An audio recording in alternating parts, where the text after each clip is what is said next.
Ya, bismillah.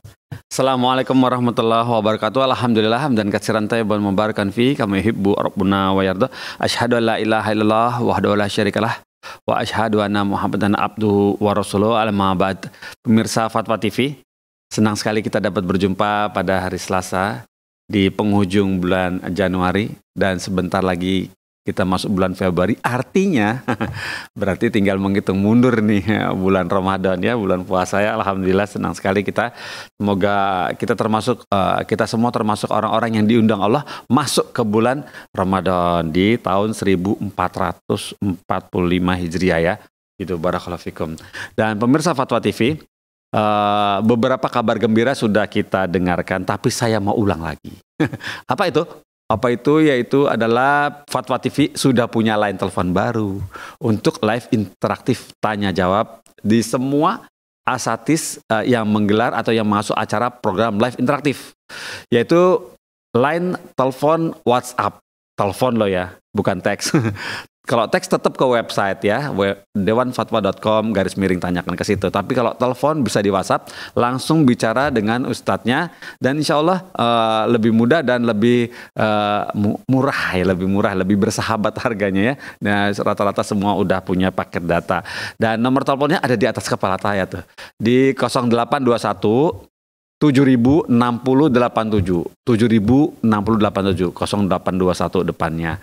Dan jangan lupa kalau sudah dapat nomor teleponnya di save dulu ya, nomor kita di save dulu, terus kemudian baru supaya lancar telepon-teleponnya biar cepet gitu, biar nggak balapan deh. Biar siapa cepat dia dapat langsung di waktu ya tanya jawab. Alhamdulillah. Nah, sore hari ini kita masuk ke tanya jawab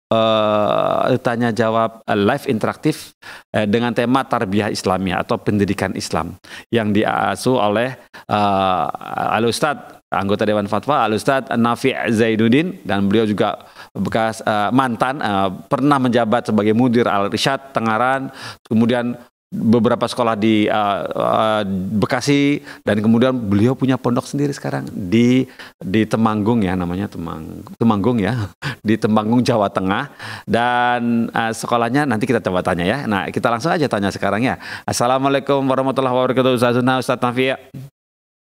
Waalaikumsalam warahmatullahi wabarakatuh. Ahlan Mas Pongi. Ya, apa kabar Ustaz? Apa kabar Ustaz? Alhamdulillah. Iya.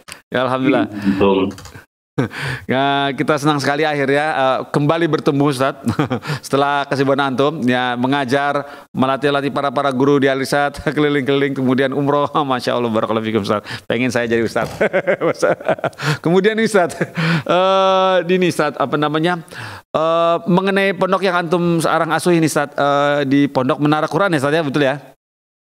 Menara Al-Quran ya. Menara Quran. Nah, di tahun ajaran tahun ajaran baru ini tahun 2024 ini sudah dibuka pendaftaran ya, Ustaz ya? Ya, sudah dan masih dibuka. Alhamdulillah, Masya Allah. Tuh, dengerin tuh, sudah dan masih dibuka. Itu poinnya tuh. Terus kemudian Ustaz, untuk berapa daya tampung SMP berapa? Ini putra yang ngomong ya, bukan putri ya, Ustaz ya? Ya, masih khusus putra, insya Allah. 2 tahun lagi udah siap putrinya, insya Allah. Amin, insya Allah. Taib. Ya. Ya, untuk SMP putra. Untuk daya tampung 2 kelas, 1 kelas di jenjang SMA dan 1 kelas di jenjang SMP. Oh iya, itu berapa santri SMP, berapa santri untuk yang penamaan dulu? 1 kelas itu ya 26 lah maksimal. Sekitar 26. Oh, bukan 40 kayak saya dulu ya. 1 kelas 40. Malu. Ramai. SMP negeri Ustaz. Ya. SMP negeri 40. Boro-boro itu guru kenal sama saya. Lupa. Iya, Capek gurunya. Capek. Baru ngeliat aja udah pusing. Kalau ngapalin hadis sampai 40 hadis pas satu-satu. Oh iya, iya ya. Benar juga Ustaz. Oh, bahkan lebih Ustaz. 40 doang. Iya Ustaz, jadi bahkan saya pernah ranking 47 dari 47 anak saya pernah Ustaz. Itu SMA kelas 2. Itu rekor saya. Jadi Ya, makanya diingat-ingat sama antum gitu. Iya, jadi lebih hadis arba'in lebih Ustaz, harus ditambah hadis yang lain itu. Itu ya Ustaz ya. Ya, karena hadisnya juga lebih dari 40. Begitu Ustaz. Antum lagi ceria-cerianya itu sampai rankingnya yang paling depan dari belakang gitu.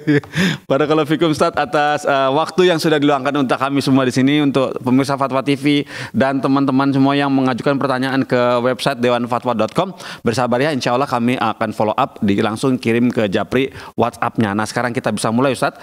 Untuk sebelum mulai mau dong kita Ustadz untuk diberikan nasihat tentang orang tua dan murid yang mungkin sekarang sedang mulai mempertimbangkan untuk memilih sekolah sunnah di daerahnya mungkin dia jarang, atau mungkin sekolah sunnah yang sekarang bisa jadi mereka berpikir wah sekolah sunnah itu mahal, misal begitu ya Ustaz ya. Terus mungkin apa kita ada alternatif lain apa bagaimana? Nah bagaimana apa bisa jika anak tuh datang ke sekolah sudah punya hafalan, punya modal, misalnya anak sudah 5 juz tapi uangnya nggak punya, mungkin mereka ada bagaimana saran-saran antum untuk para orang tuanya yang biar tetap optimis, tetap semangat untuk mengarah ke menyekolahkan anaknya di sekolah pesantren sunnah begitu. Barakallahu fikum Ustaz, tafadhal waktunya, tempatnya untuk opening. Nah, baik. Bismillahirrahmanirrahim. Alhamdulillahirabbil alamin. Nusalli wa nusallim ala sayyidil awwalina wal akhirin Muhammad ibn Abdullah al-amin al-mab'uthi rahmatan lil alamin wa ala alihi wa ashabihi ajma'in wa man sara ala nahjihi ila yaumiddin. Kaum muslimin, kaum muslimat, azani Allah wa iyyakum. Dalam belajar ilmu syar'i atau talabu ilmi syar'i ada beberapa ketentuan dan dhawabit yang mesti kita pahami secara bersama-sama. Alhamdulillah Allah Subhanahu wa taala karuniakan kepada kita kesempatan untuk menimba ilmu syar'i melalui lembaga-lembaga pendidikan yang mengacu kepada manhaj salafus saleh. Karena manhaj salafus saleh adalah manhaj yang berpegang teguh kepada Al-Quran dan kepada sunnah Nabi Sallallahu Alaihi Wasallam, di mana keduanya harus kita jadikan sebagai yang utama di dalam memahami agama. Sebab apa? Allah Subhanahu Wa Taala menyebutkan di dalam surat Al-Hujurat ayat yang pertama, la tuqaddimu baina yadayillahi wa rasulih. Ya, kita tidak boleh ya mendahului ketika ada Al-Quran dan ketika ada As-Sunnah. Ya, kita harus menjadikan Al-Quran dan As-Sunnah adalah yang utama. Begitu pula di dalam masalah pendidikan. Ya. Dalam masalah pendidikan kita harus mengikuti lembaga-lembaga pendidikan yang menjunjung tinggi Al-Quran dan juga As-Sunnah. Ya.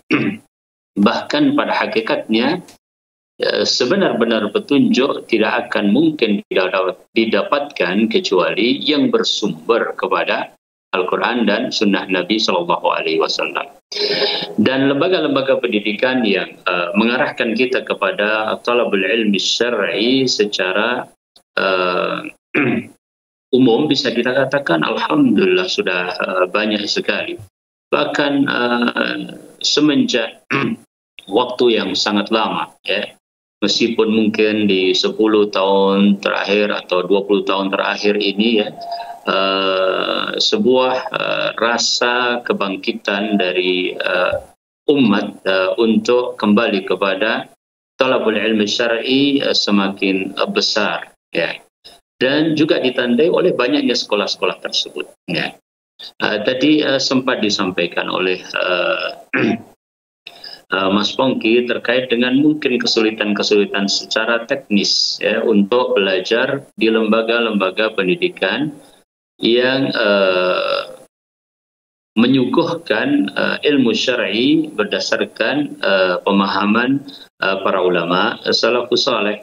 Kendala teknis yang dimaksud mungkin karena jarak yang jauh, mungkin karena biaya yang berat, ya, atau karena faktor-faktor yang lainnya.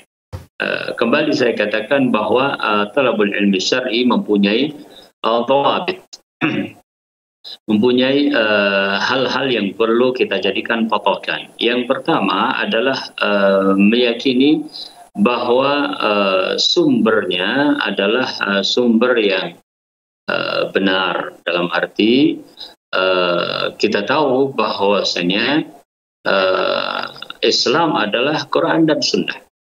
Ya. Tetapi terkadang di dalam memahami Al-Quran dan As-Sunnah dipengaruhi oleh beberapa faktor yang lainnya. Ya. Contoh faktor tersebut adalah faktor pendapat seseorang. Contoh faktor logika seseorang. Ya. Contoh faktor rasa seseorang. Ya. Karenanya kemudian melahirkan satu pemahaman yang bisa jadi berbeda dengan yang dikehendaki oleh din itu sendiri sebagaimana datang dibawa oleh Nabi kita Muhammad SAW. Jadi yang pertama, perhatikan sumbernya. Nah, tadi sudah dikerucutkan tentang lembaga-lembaga pendidikan Islam yang menjunjung tinggi sunnah. Saya yakin seluruh umat Islam menjunjung tinggi sunnah. Ya, namun menjunjung tinggi sunnah dalam arti yang sesungguhnya diberikan beberapa indikator, contoh ya, mempelajari hadis Nabi Shallallahu Alaihi Wasallam, contoh di dalam mempelajari hadis Nabi Shallallahu Alaihi Wasallam merujuk kepada al-a'immah al-mu'tabarin, kepada al-a'immah yang mengikuti jejak salafus saleh. Jadi yang pertama adalah sumber, ya. Kemudian yang kedua, apabila bisa dilakukan, yang terbaik adalah kita memang berguru secara langsung. Ya, berguru secara langsung artinya kepada lembaga-lembaga pendidikan yang mungkin diisi oleh para guru yang lulus dari tempat-tempat yang merupakan sumber-sumber terbaik, ya, dalam mengajarkan agama sesuai dengan pemahaman para ulama tersebut. Ya. Kalau tidak belajar secara langsung, barulah ada cara-cara yang lainnya. Nah, kaitannya dengan belajar secara langsung berarti kita berusaha untuk mendaftarkan mereka ke sekolah-sekolah yang alhamdulillah sudah banyak tersebut. Ya. Namun mungkin beberapa sekolah tersebut mempunyai kendala-kendala atau faktor-faktor yang tadi disebutkan di muka, ya, jarak, biaya dan sebagainya. Alhamdulillah ada majelis ta'lim, ya, alhamdulillah ada halaqah di masjid, alhamdulillah ada rumah-rumah tahfidz. Intinya jika semua itu merupakan tempat-tempat yang insya Allah, ya, menjunjung tinggi Al-Quran, menjunjung tinggi sunnah Nabi SAW, menjunjung tinggi ukhuwah Islamiyah, menjunjung tinggi ukhuwah kepada sesama yang merujuk kepada Al-Quran dan As-Sunnah, maka itu adalah bagian dari tempat-tempat yang kita bisa belajar di sana. Ya. Intinya bahwa hari ini kita belajar din, belajar sunnah sangat terbuka, ya. Tapi ingat dalam beberapa hal yang mungkin kita tidak tahu, dalam beberapa hal yang mungkin kita ragu, maka kembali kepada firman Allah Subhanahu wa taala, fas'alu ahla dzikri in kuntum la ta'lamun. Ya. Bertanyalah kepada para ulama ahli dzikir apabila kalian tidak mengetahui. Itu Mas Songki barangkali sebagian dari nasihat yang bisa disampaikan terkait dengan menyambut tahun ajaran baru dan memilih tempat untuk kita belajar ilmu din. Ya. Barakallahu fiikum Ustaz atas nasihatnya dan motivasinya untuk kepada orang tua yang ingin mensekolahkan anaknya di tahun ajaran baru ini, dan sudah mulai dibuka di mana-mana sekolah-sekolah sunnah seperti itu, sekolah Islam ya, pondok ya ataupun full day ya. Insya Allah rezeki, insya Allah semoga Allah tolong untuk masalah rezekinya, untuk masalah teknisnya. Tapi tetap kuatkan semangatnya, bahwa luruskan niat bahwa memang untuk anak menjadi lebih bermanfaat dunia dan akhirat, bagi juga berguna bagi orang tuanya ya, sebagai amal jariahnya. Barakallahu fiikum Ustaz atas nasihatnya. Kita bisa masuk ya sepertinya Ustaz ya ke pertanyaan pertama ini Ustaz ya. Oke, pertanyaan pertama datang dari, sebentar, iya ini dia. Pertanyaan pertama datang dari Wahyudin di Sulawesi Selatan, Makassar nih ya. Begini bertanya, Assalamualaikum Ustaz Nafi, izin bertanya, bolehkah pihak sekolah meminta sumbangan infak ke orang tua siswa untuk makan siang tenaga pengajar di sekolah? Tanda tanya. Nah, apakah itu bukan sudah tanggung jawab sekolah? Terima kasih, jazakallahu khairan. Begitu. Alhamdulillah, nusalli wa nusallim ala Rasulillah. Ya, dari pertanyaan saudara kita di Sulawesi, saya melihat ada 3 hal. Yang pertama adalah akad sekolah dengan para guru ya, atau orang-orang yang terlibat bekerja di sekolah. Ya. Yang kedua adalah akad sekolah dengan orang tua, ya, orang tua siswa. Dan yang ketiga adalah hukum meminta sumbangan. Ya. Yeah. Adapun yang pertama adalah akad orang yang mempekerjakan, ya, dan di situ pasti ada syarat-syarat yang disepakati, dan di situ ada imbalan ujrah yang disepakati antara sekolah dengan para guru tersebut, ya, atau para pegawai dan karyawan di sekolah tersebut. Apakah misalnya di antara akad tersebut termasuk adalah fasilitas untuk makan siang misalnya. Ya. Yeah. Kalau termasuk, maka otomatis menjadi tanggung jawab sekolah untuk pengadaannya. Adapun cara pengadaannya itu nanti adalah masalah yang berikutnya. Dan apabila tidak termasuk di dalam akad, maka termasuk ihsan dari sekolah apabila mencarikan, tetapi tentu bukan merupakan kewajiban. Kemudian akad yang kedua adalah sekolah dengan orang tua siswa. Ya. Biasanya akad di sini adalah terkait dengan biaya pendidikan saja. Ya. Biaya pendidikan tersebut kemudian dari akad yang disepakati akan dikelola atau ditasarrufkan oleh sekolah. Ya.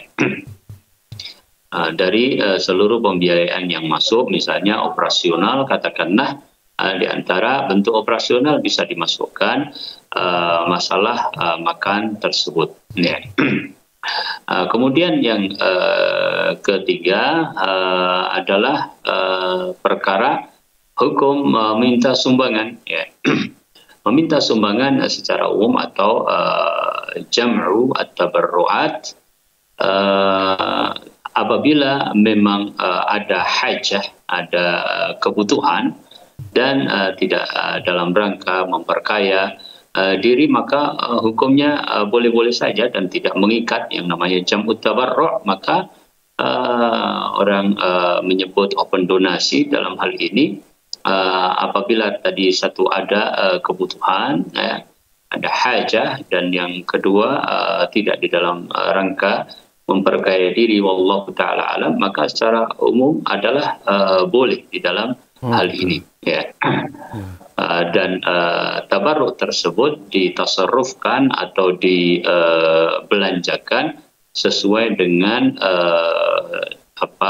pengumuman atau sesuai dengan apa yang disampaikan atau sesuai dengan tujuan yang disampaikan ketika mengumpulkan donasi tersebut.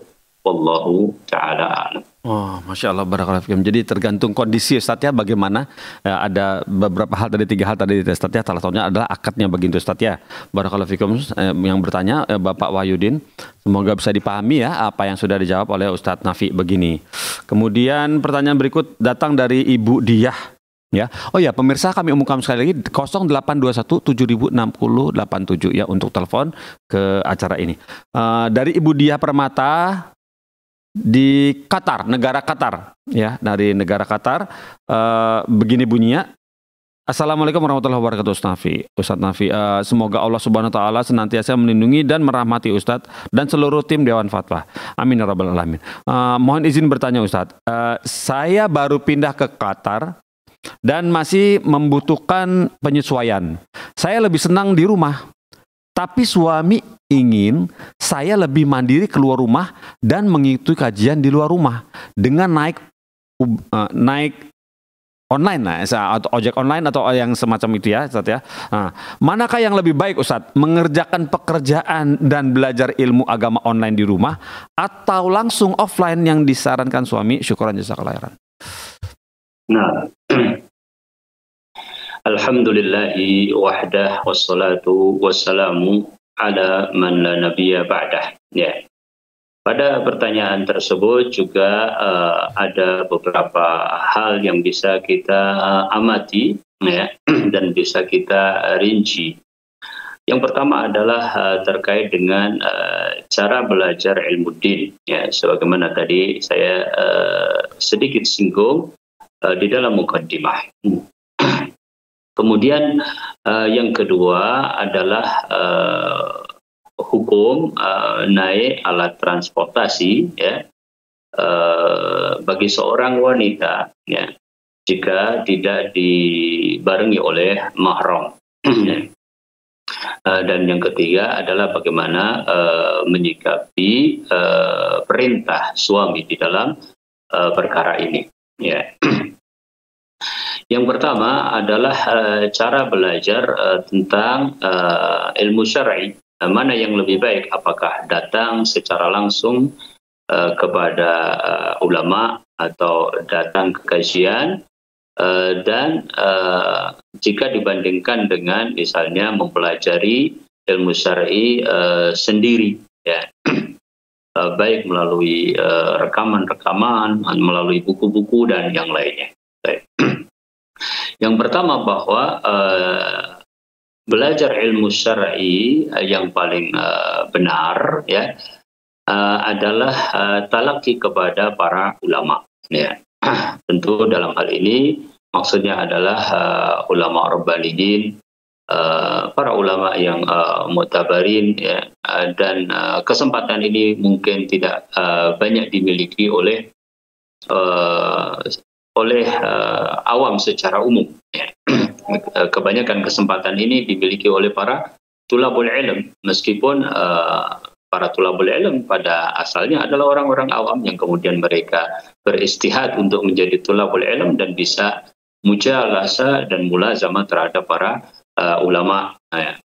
Karena banyak perkara-perkara yang di dalam memahami din itu memang harus talaqqiyan dari mereka para ulama, sehingga terjamin pemahaman terhadap nas Al-Quran, terhadap nas Al-Hadis, dan terhadap hukum-hukum Islamiyah secara umum.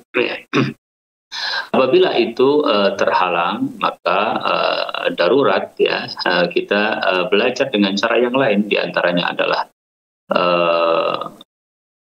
yang sebelum belajar sendiri, maka belajar melalui kajian-kajian atau hadir di kajian-kajian para asatidzah.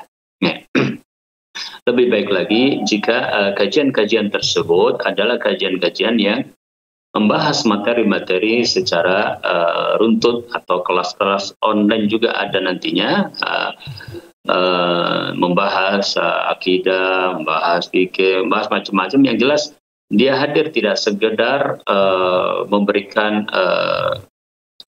motivasi sehingga meningkat alhamdulillah keimanannya, ketaatannya, tetapi juga secara ilmu bertahap dia mendapatkannya. Kemudian yang berikutnya adalah yang darurah, karena tidak mungkin ya, maka belajar melalui tadi buku-buku, melalui rekaman-rekaman dan seterusnya di rumah bisa mengikuti ya. Namun yang paling penting adalah tadi saya katakan di mukaddimah, jika mendapatkan keraguan terhadap sesuatu, ketidaktahuan, segera kembali kepada para asatidzah dan para ulama, ya, fasalu ahla dzikri in kuntum la ta'lamun. Kemudian yang kedua terkait dengan melakukan perjalanan naik alat transportasi, ojek online katakanlah, atau apa namanya, taksi online maka harus dibarengi oleh mahram ya. Karena kalau tidak maka menjadi khalwah terhadap saib. La yakhluwanna rajulun bimra'atin illa wa ma'aha dzu mahramin, atau kama qala sallallahu alaihi wasallam. Kemudian yang ketiga yaitu terkait dengan perintah suami. Perintah suami bisa kita bagi menjadi beberapa bagian. Bagian yang pertama adalah perintah yang terkait dengan hubungan suami istri, yaitu istimta, zaujiyah, keluarga suami istri itu akad nikah adalah istimta, diantaranya ya segala perkara-perkara yang mengarah kepada hal tersebut ya, maka itu ditaati oleh istri. Kemudian yang kedua dengan pada perkara-perkara yang kaitannya dengan menjalankan kewajiban, dengan perkara-perkara yang kaitannya meninggalkan keharaman ya, maka itu juga harus ditaati ya, perintah-perintah yang kaitannya dengan agama. Nah, tentang belajar ilmu syar'i juga demikian, tapi teknis belajar ilmu syar'i apalagi kemudian misalnya bertentangan dengan syariat, maka secara umum la ta'ata li makhluqin fi ma'siyati al-khaliq, tidak ditaati dalam hal yang bertentangan dengan syar'i, dan tentu dalam hal ini mungkin luput buat suami atau mungkin perlu dibicarakan. Demikian juga bagi suami, hendaklah memberikan nasihat, memberikan anjuran, memberikan beberapa arahan kepada istri dengan cara yang lembut, dengan cara yang lebih hikmah. Wallahu ta'ala alam. Iya, begitu Ustaz ya. Jadi memang harus bijak ya Ustaz mengenai itu ya Ustaz ya. Karena ada beberapa hal seperti ini ya. Seperti catatan yang vitalnya adalah di negara orang pergi sendiri tanpa mahram gitu Ustaz ya. Itu ya. Tadi kayaknya kita sudah itu di tempat kita ya, kalau nggak salah Pak Pongan. Artinya dia pulang dari Qatar, artinya sudah di Indonesia. Oh gitu, iya begitu Ustaz ya. Baik Ustaz, barakallahu fikum Ustaz atas nasihatnya. Semoga ibu yang bertanya tadi bisa paham apa yang sudah disampaikan oleh Ustaz Nafi begitu ya. Kemudian sekarang berikutnya pertanyaan dari Bapak Wahyu di Yogyakarta, Kota Yogyakarta, Indonesia. Begini bunyinya. Assalamualaikum warahmatullahi wabarakatuh Ustaz. Saya bekerja di sebuah retail yang menjual produk kebutuhan rumah tangga sebagai teknisi, yang mana setiap hari mendengar musik, dan ketika ada perayaan non-muslim pasti memasang atribut perayaan tersebut dan menyalakan musik-musik perayaannya. Nah, bagaimana sikap saya terhadap lingkungan kerja tersebut ya Ustadz? Dan saya sudah berusaha mencari pekerjaan yang lain, namun qadarullah belum juga dapat. Jazakallahu khairan. Alhamdulillah wahda nusalli wa nusallim ala man la nabiyya ba'dah. Ya. Semoga Allah Subhanahu wa taala memberikan jalan keluar atas setiap kesulitan seorang muslim yang ingin taat kepada Allah dan Rasul-Nya. Adapun tempat retail peralatan rumah tangga, alhamdulillah itu adalah tempat yang merupakan tempat yang dibutuhkan secara umum ya, dan baik-baik saja ya. Yeah. Namun tadi beliau bertanya terkait dengan musik yang ada di dalamnya, sementara kita meyakini bahwa itu adalah hal yang harus dijauhi karena hukumnya haram, karena merusak hati, menjauhkan kita dari semangat dalam beribadah, ya, lebih baik mengisi dengan Al-Quran, ya, dengan hal-hal yang lebih manfaat, ya. Kemudian juga terkait dengan perkara tadi yang ditanyakan, ya. Ya, jadi itu adalah kemungkaran-kemungkaran yang sebisa mungkin harus dijauhi, karena diperintahkan kepada kita memang untuk menjauhi kemungkaran, bahkan utamanya jika kita yakin kita bisa merubahnya, maka kita rubah, ya. Dengan berbagai cara. Tentu kalau posisinya sebagai pekerja, sebagai seorang yang berada di dalam satu tempat di mana dia tidak berkuasa, ya dia hanya bisa memberikan nasihat, ya. Itu pun kalau dia tidak bisa, maka ya kita berusaha untuk menjauh, ya, dan itu adalah minimal bentuk dari implementasi keimanan kita, ya, wadhalika ad'afu al-iman. Ya. Dan kita berusaha untuk bertakwa kepada Allah Subhanahu wa taala, yeah, semampu kita, ya, semampu kita. Sambil tadi semoga Allah Subhanahu wa taala berikan jalan keluar yang lebih baik. Allahu taala a'lam. Iya, insyaallah seperti itu, Ustaz, ya. Bumi Allah juga luas, ya, Ustaz, ya. Semoga Allah berikan pekerjaan yang baru yang lebih menenangkan hati, begitu. Barakallahu fikum, Ustaz. Berikutnya pertanyaan datang dari Abdullah di Sulawesi Selatan. Begini bunyinya, di Kota Makassar. Bismillah, Afwan Ustadz, saya bekerja sebagai tata usaha di sebuah taman kanak-kanak. Dan sering sekali mendengar musik, lagu, dan tarian yang sulit sekali dihindari. Jadi pertanyaan saya, Ustadz, pertama, apakah boleh anak-anak usia PAUD usia 4 tahunan, ya, PAUD itu diperkenalkan dengan lagu, kemudian musik dan tarian, tanda tanya. Mengingat anak-anak PAUD itu harus diisi dengan keceriaan, begitu. Dan kedua, bagaimana kalau saya menyelipkan lagu anak dalam video dokumentasinya yang saya buat itu? Syukran, jazakallahu khairan. Alhamdulillah, nusalli wa nusallim ala Rasulillah. Ya, kembali lagi masalah musik, lahwal hadits yang harus kita jauhi di berbagai tempat yang orang menganggapnya sebagai perkara yang biasa, ya. Ya. Kalau kita kembali kepada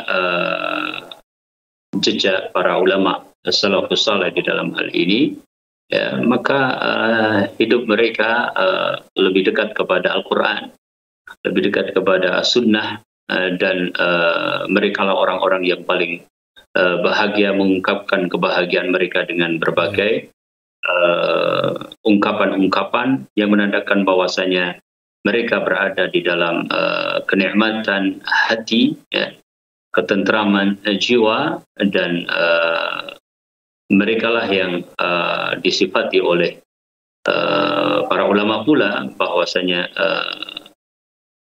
hati mereka yang merasakan kenikmatan dengan zikir itulah yang akan merasakan surga Allah Subhanahu wa taala, ya. Yeah.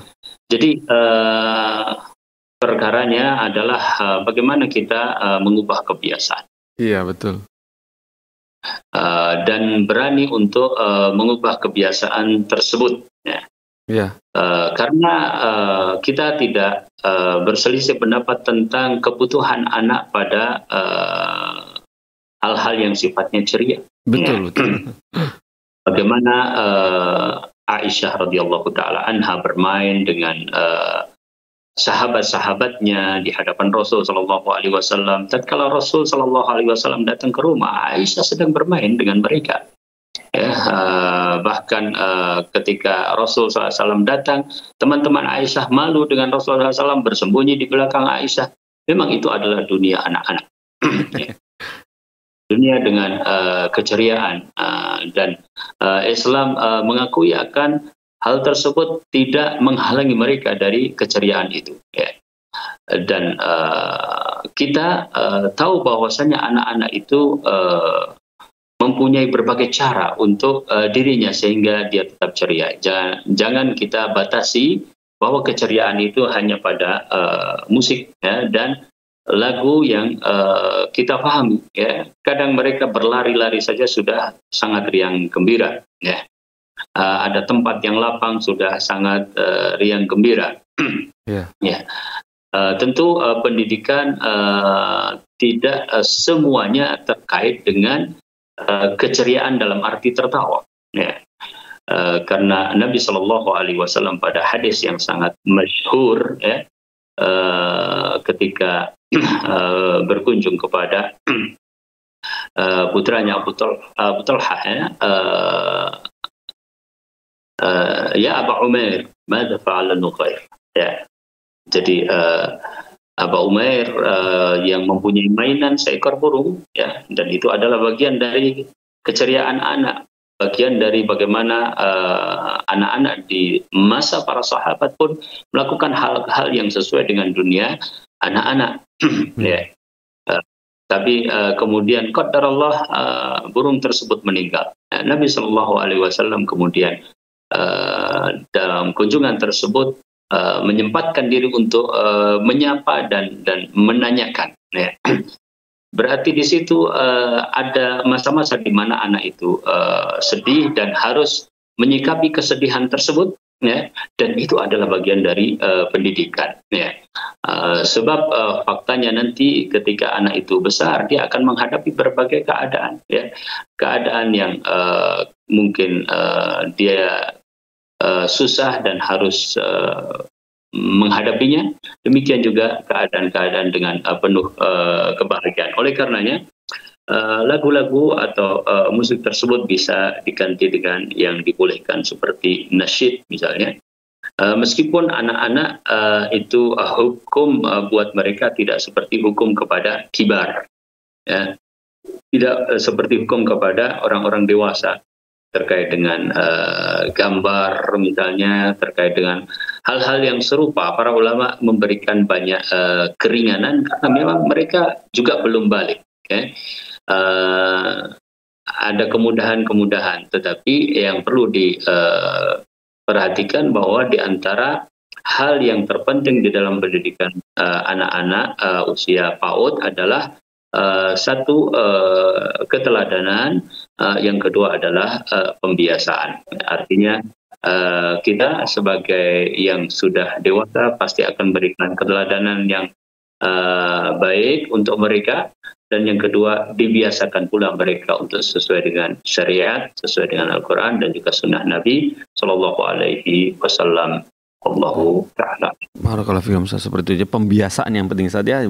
Bahagia itu, gembira itu di hati Ustaz ya, bukan di fisik lompat-lompat ya.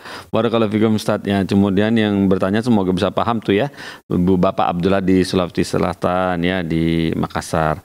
Kemudian berikutnya pertanyaan datang dari Tessa Hidayati di Jakarta. Dari kota Jakarta begini, Jakarta Timur.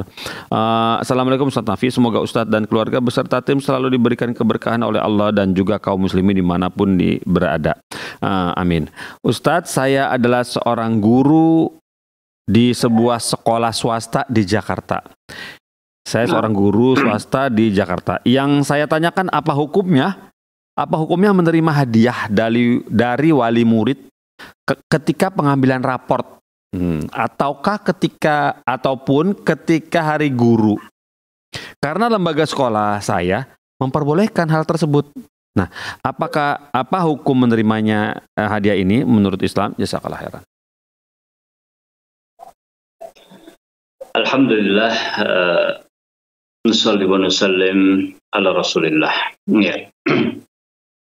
Pertanyaan terkait dengan hadiah tersebut, kita kembali kepada masalah hadiyatu al-ummal ya. Kenapa hadiyatu al-ummal itu adalah hadiah yang terlarang? Karena beberapa alasan. Alasan yang pertama adanya riba ya,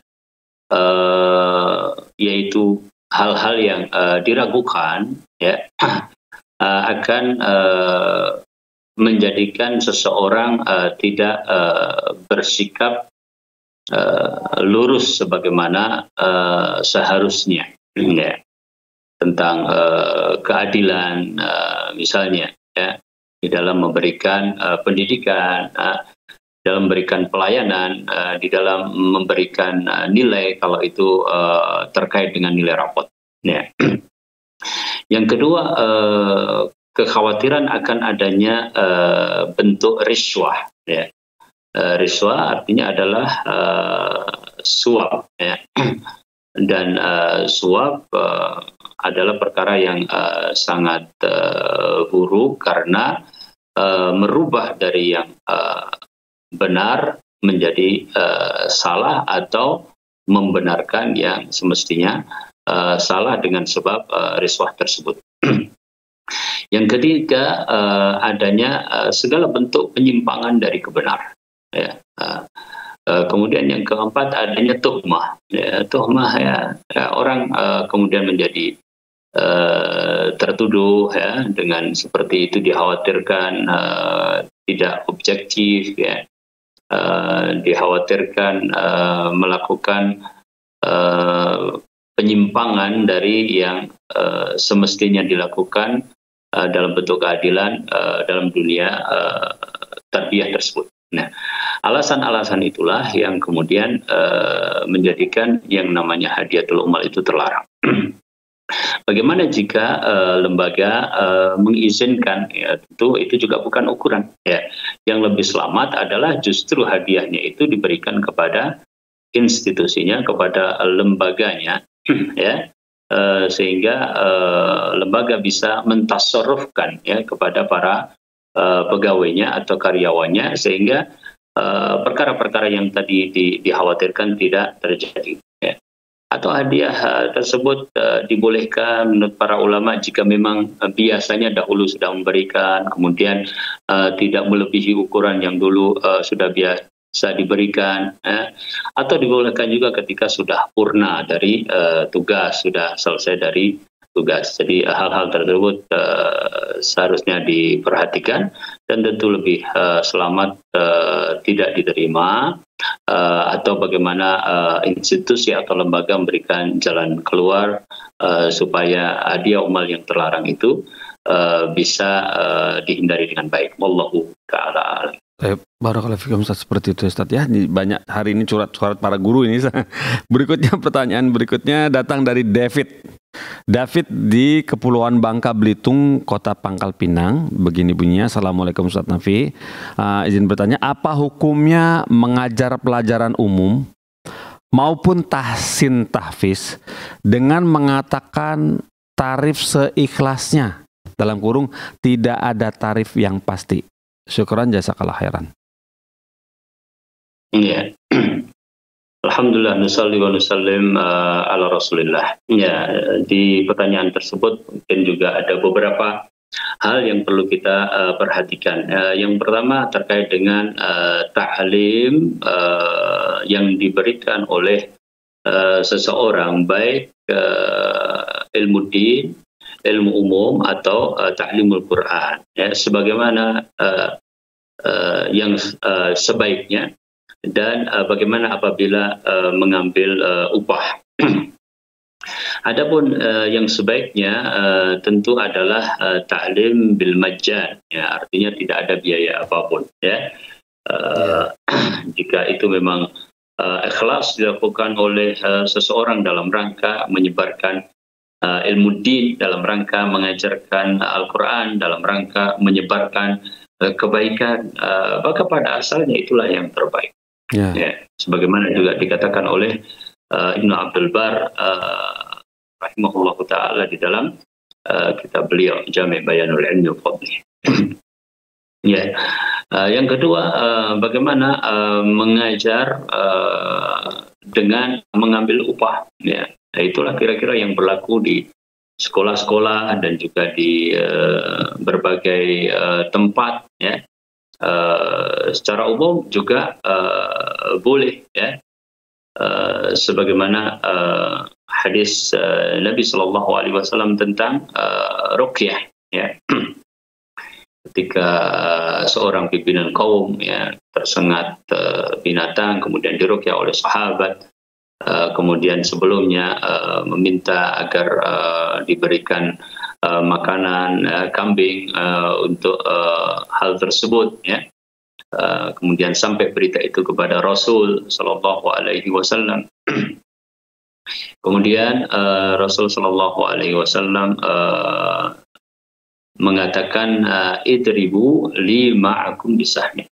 Ya. Berarti secara hukum boleh saja. Kemudian yang ketiga, bagaimana dengan mengatakan tarif seikhlasnya ya. Kalau itu ilzam, ini yang nanti mungkin tidak jelas malah ya, wallahu taala alam. Tetapi kalau mengharuskan ya, tapi kalau memang benar-benar diberi mau tidak juga tidak masalah ya, maka hal tersebut ya merupakan sesuatu yang ya baik-baik saja sejauh yang kami ketahui, wallahu taala alam. Masya Allah, barakallahu fikum Ustaz, seperti itu ya Ustaz ya.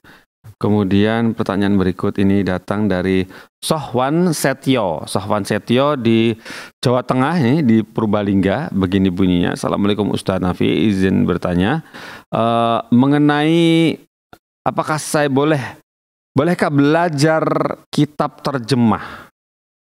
Karena maksudnya dari kitab terjemah, karena saya fakir ilmu pengen belajar tapi tidak bisa bahasa Arab. Nih, apakah boleh belajar dari kitab terjemah? Begitu, jazakallahu khairan. Nah, alhamdulillah, nusalli wa nusallim ala Rasulillah. Ya.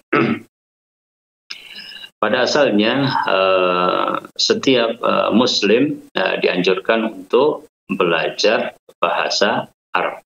Ya. Dianjurkan untuk mengetahui bahasa Arab supaya mendapatkan ilmu din dengan baik ya. Tetapi untuk sampai kepada hal tersebut banyak faktor ya. Kita yang sudah belajar di sekolah-sekolah ya, bahkan perguruan tinggi ya, juga tidak paham semua bahasa Arab, masih harus terus belajar ya. Maka yang harus dilakukan adalah bagaimana seorang beristihad di dalam thalabul ilmi ya, beristihad di dalam thalabul ilmi. Kemudian yang berikutnya adalah perkara-perkara yang wajib ya memakai bahasa Arab ya, maka kita harus melakukannya dengan bahasa Arab ya. Yeah. Contoh adalah orang melaksanakan sholat ya. Bagaimana takbir ya, bagaimana bacaan-bacaannya, dia harus hafalkan dengan bahasa Arab ya. Yeah. Walaupun kalau seandainya orang benar-benar tidak mampu kecuali dikir-dikir tertentu saja, para ulama juga membolehkan dalam keadaan sangat-sangat darurat ya. Kemudian belajar agama secara umum dengan menggunakan kitab tarjamah adalah bagian dari cara kita belajar agama ya. Yeah. Karena misalnya para nabi pun diutus kepada kaumnya dengan bahasa mereka. Ya. Kemudian bagaimana sampainya sebuah pemahaman terkadang memang harus dengan tarjamah karena sebab-sebab tadi, sebab-sebab kurangnya pengetahuan seseorang tentang bahasa Arab. Ya. Seperti juga cerita Dzulqarnain ketika harus menggunakan banyak penerjemah untuk berbicara dengan satu kaum ya. Jadi tarjamah adalah wasilah ya.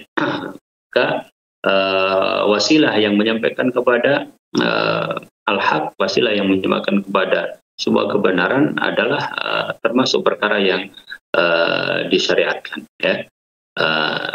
Hanya di dalam masalah terjemah ini catatannya adalah kita juga berusaha untuk mencari terjemahan-terjemahan yang juga bisa kita percaya kevalidan terjemahnya. Ya. Jadi bagaimana untuk bisa sampai ke sana? Ya tanya kepada asatidzah misalnya. Ya,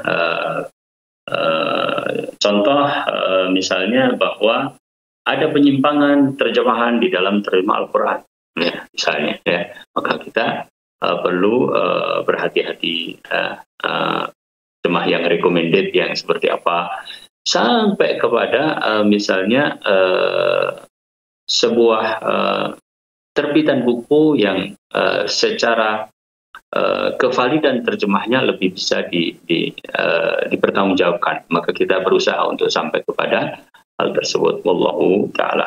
Oh begitu ya Ustaz ya, jadi tidak masalah ya Ustaz ya, kecuali untuk beberapa hal yang memang harus menggunakan bahasa Arab ya Ustaz ya.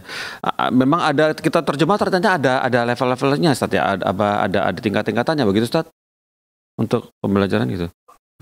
Ada yang... Iya, maksud saya tidak semua penerjemah itu sampai kepada terjemah yang valid, terjemah yang benar, ya. Yeah. Ya katakanlah begini, katakanlah seorang yang tahu bahasa Arab saja, tetapi tidak pernah misalnya belajar akidah, tidak pernah belajar hadis, ya kemungkinan untuk keliru tentu semakin besar dibandingkan dengan mereka yang belajar bahasa Arab, belajar akidah dan belajar ilmu hadis. Iya begitu. Barakallahu fikum Ustaz, seperti itu ya. Alhamdulillah. Kemudian pertanyaan berikut ini datang dari seorang tua nih kayaknya ini. Dari hamba Allah di Kabupaten Klaten, begini bunyinya. Assalamualaikum Ustaz Nafi. Izin bertanya, bagaimana caranya menghadapi anak perempuan kelas 4 SD yang mudah marah dan sering cemberut kalau keinginannya tidak terpenuhi? Syukran Ustaz. Nah, alhamdulillah, nusalli wa nusallim ala Rasulillah. Ya, karakter itu ada yang kaitannya dengan tabi'i, ya, artinya adalah bawaan, ya. Yeah. Ada yang kaitannya dengan perkara-perkara yang muktasab, ya, karena faktor-faktor yang lainnya. Ya. Adapun terkait dengan perkara yang tabiat, itu juga bisa jadi adalah sifat, bisa jadi karena anak ada yang dinamakan dengan superaktif, ada yang disebut sebagai hiperaktif dan seterusnya, ya. Namun baik yang karena tabiat atau yang karena muktasab itu sebagai contoh orang yang mohon maaf terlalu kecanduan gadget misalnya, kayaknya ada perubahan sifat, ya, seperti tadi sifat-sifat cepat emosi, ya, menjadi kurang bisa untuk berkomunikasi dalam waktu yang lama dan seterusnya misalnya. Nah, baik yang tabiat ataupun yang muktasab ini, untuk kemarahan-kemarahan tersebut, ya, ya tentunya bisa hadapi dengan beberapa tips, ya. Yang pertama adalah berusaha untuk menenangkan, ya. Dan menenangkan itu juga dengan berbagai cara, karena tipe orang itu berbeda-beda, ya. Ada tipenya itu harus disentuh secara fisik, artinya seorang anak misalnya gampang yang ngomong dielus-elus kepalanya, dielus-elus pundaknya, gitu ya. Ada juga yang kalau kita menjadi pendengar yang seperti dia inginkan, ya, kemudian anak itu juga turun emosinya, ya. Betul. Jadi bisa kita lakukan. Intinya adalah bagaimana membuat dia lebih tenang, ya. Bagaimana membuat dia tidak reaktif terhadap perkara-perkara yang dia anggap membuat dia tidak nyaman, bikin dia marah, ya. Nah, itu cara yang pertama, ya, bahwa bagaimana kita berusaha untuk membuat dia lebih tenang, ya. Kemudian yang kedua adalah mengupayakan agar dia faham bahwa kita tidak sedang melawan dirinya. Ya, kita tidak sedang bertentangan dengan dirinya, tetapi kita berada pada posisi di mana kita sama-sama ingin baik, sama-sama ingin menyelesaikan masalah. Ya, bahasanya mungkin bisa disesuaikan. Ya, kalau tadi anak kelas berapa Mas Pongki tadi? Ya. Anak kelas berapa tadi? Bagaimana Ustadz? Suka ngambek? Kelas 4 SD atau kelas 4 SMP tadi? Kelas 4 SD, 4 SD Ustaz. Ya, SMP cuma kelas 3. Ya. Kelas 4 SD. Iya. Kelas 4 SD ya. Iya betul. Tidak hanya kita ingin 7, 8, 9, kita tidak pada posisi melawannya, tapi kita justru pada posisi ingin membantunya, ya. Iya. Tidak sedang memarahinya dan seterusnya, ya. Yaitu intinya adalah dia merasa nyaman dengan komunikasi kita. Allah alam, itu 2 tips yang sangat penting untuk mereda kemarahan. Dan yang ketiga tadi, ketahui faktor-faktornya, dan Allah alam ini harus kita yakini dan harus kita selalu bahkan lakukan. Bahkan ini yang dinasihatkan oleh para ulama. Pertama, yaitu kita dalam masalah pendidikan itu jangan melupakan doa, minta kepada Allah Subhanahu wa Ta'ala. Itu yang paling penting, ya, yang paling utama. Allah Ta'ala. Masya Allah, barakallahu fikum. Doa nomor 1 ya Ustaz ya. Kemudian ya lagi anak usia 10 tahun di 4 SD Ustaz ya, lagi sedang-sedangnya ya Ustaz ya. Nah, lagi sedang-sedangnya ingin sesuai dengan apa yang dalam pikirannya. Barakallahu fikum Ustaz. Alhamdulillah Ustaz, jawaban antum tentang anak usia kelas 4 SD yang suka ngambek tadi mentuntaskan acara kita di sore hari ini. Sementara semoga Allah mempertemukan kita lagi di pekan depan Ustaz. Alhamdulillah atas waktunya dan ilmunya yang sudah di-sharing kepada kami. Semoga Allah memberkahi ilmu yang dititipkan kepada antum. Barakallahu fikum Ustaz. Ustaz, bolehkah acara ini kami sudahi? Hayakumullah. Barakallahu fikum. Alhamdulillah, jazakallahu khairan Ustaz. Alhamdulillah pemirsa, tuntas sudah acara kita di sore hari ini. Semoga Allah memudahkan kita, memberikan kita taufik untuk menjalankan apa yang sudah mempraktekkan ya. Kita sudah tanya jawab, kita mempraktekkan terhadap putra-putri kita di usia-usia yang masa perkembangannya, diberikan kesabaran, diberikan taufik dan di jalan yang sesuai dengan syariat. Dan semoga Allah mempertemukan kita kembali di pekan depan, acara yang sama, jam yang sama, ustadz yang sama insyaallah. Kemudian hostnya nggak usah, host bisa ganti-ganti host. Barakallahu fikum. Kita tutup dengan kafaratul majelis. Subhanakallahumma wa bihamdik asyhadu an la ilaha illa anta astaghfiruka wa atubu ilaika. Wassalamualaikum warahmatullahi wabarakatuh.